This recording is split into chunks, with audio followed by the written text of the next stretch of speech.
Bonjour à tous, j'espère que vous allez bien. On parle aujourd'hui autotest. Vous le savez, depuis le 3 janvier 2022, les recommandations ont un petit peu évolué, notamment pour les cas contacts. Aujourd'hui, qu'est-ce qui se passe? Si vous êtes cas contact, vous allez faire un test antigénique dans votre pharmacie, dans un laboratoire d'analyse. Ce test antigénique va dire si oui ou non vous avez ou non le Covid.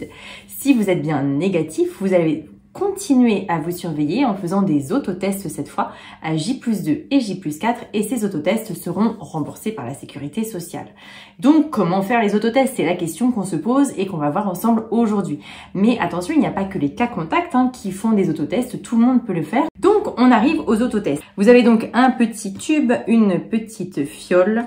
Donc on commence avec le liquide. Dedans il y a le petit réactif. Donc je l'ouvre. Je le mets dans la petite fiole et ensuite je vais ouvrir donc le petit sachet dans lequel est contenue la petite cassette qui se présente comme ceci. Ici vous allez voir deux petites choses. Ici vous avez le C qui est le C de non pas de Covid mais de contrôle et le T de test. La barre du C doit forcément s'afficher. La barre du C, c'est la barre de contrôle qui sert à nous dire oui, le test est valable, il a été bien fait, bravo. Et le T, c'est là où on va avoir les yeux un petit peu braqués. Le T va indiquer si le test est positif, il y a une barre qui apparaît. Le test est négatif, il n'y a pas de barre. Et enfin là, c'est le petit puits dans lequel on va mettre le réactif une fois qu'on se sera bien goupillé le nez. Voilà, donc vous connaissez par cœur. Vous avez après le petit sachet dans lequel il y a le petit écouvillon. Alors pour les autotests, ils ont différentes tailles. Ressembler vraiment à ça, être très fin, ou alors ressembler plutôt à des gros cotons-tiges, mais l'idée reste la même. Il va falloir donc l'enfoncer. Alors ce n'est pas comme un test antigénique ou un test PCR où on va aller assez profondément au niveau de l'oropharynx. Là on va aller vraiment essayer, donc on lève bien la tête et on va essayer vraiment d'aller là où on sent une résistance. On fait quelques petits tours, c'est pas très agréable. On fait quelques petits tours, on fait ça pendant quelques petites secondes, on s'assure que tout est bien fait. S'il y a besoin de faire deux narines, eh bien on fait deux narines. Grand Dieu. Et ensuite, on presse bien le petit tube de manière à ce que l'ensemble du réactif imprègne bien l'écouvillon. Donc on fait ça pour nous assurer que tout trempe bien pendant quelques petites secondes. Voilà, on monte en bouille, on joue un petit peu la dinette en fin de compte. Après, vous voyez, sur mon flacon, parfois c'est attaché, parfois c'est détaché, ça dépend de la marque de votre autotest évidemment. On remet cette petite tétine sur le dessus. Et là, on a désormais un réactif blindé de virus ou pas, mais qui est facile à utiliser. Ensuite, vous allez mettre donc les petites gouttes.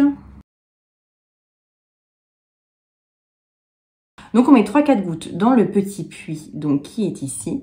Et vous allez voir, ça va commencer à migrer. Comment ça migrer? Regardez, le réactif va commencer à grimper. Le réactif monte, migre donc et donc va aller former ou pas les barres de contrôle. Celle qui doit absolument former, encore une fois, c'est la barre C. Celle qui va donner le résultat du test, c'est la barre qui s'affiche en face du T. T comme test, C comme contrôle. Vous avez bien entendu la notice en 5 mètres par 12. Et n'hésitez pas à vous y référer en cas de doute. Prenez votre temps pour le faire. Et enfin, sachez que dans le cas de moindre doute, vous allez vous faire tester en pharmacie ou dans un labo. Si le test est positif, vous allez faire un test PCR. Ce ne sera pas un test antigénique, c'est un test PCR. PCR, pourquoi? Parce que là, on va aller chasser le virus lui-même et déterminer de quel type de variant il s'agit. C'est important. Si le test est négatif, en revanche, ça ne vous dispense pas de continuer les gestes barrières, de porter un masque correctement et pas sous le menton, de bien vous laver les mains parce qu'il n'y a pas en plus que le Covid, mais il y a plein d'autres virus qui circulent. Voyez, donc là, ça a commencé à migrer, donc il faut bien compter 15 minutes pour la lecture. Là, c'est-à-dire que là, je serais tentée de me dire « Oh, Constance, génial, ton test est négatif. » Eh bien non, il faut vraiment attendre 15 minutes pour lire le test.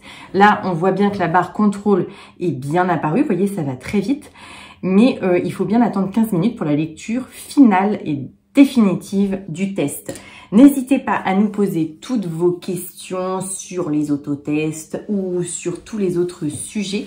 Sachez enfin que les autotests ne sont pas disponibles en ligne en France sur les pharmacies en ligne françaises. C'est encore quelque chose que je ne comprends pas, mais pourquoi pas, allons-y, respectons la règle.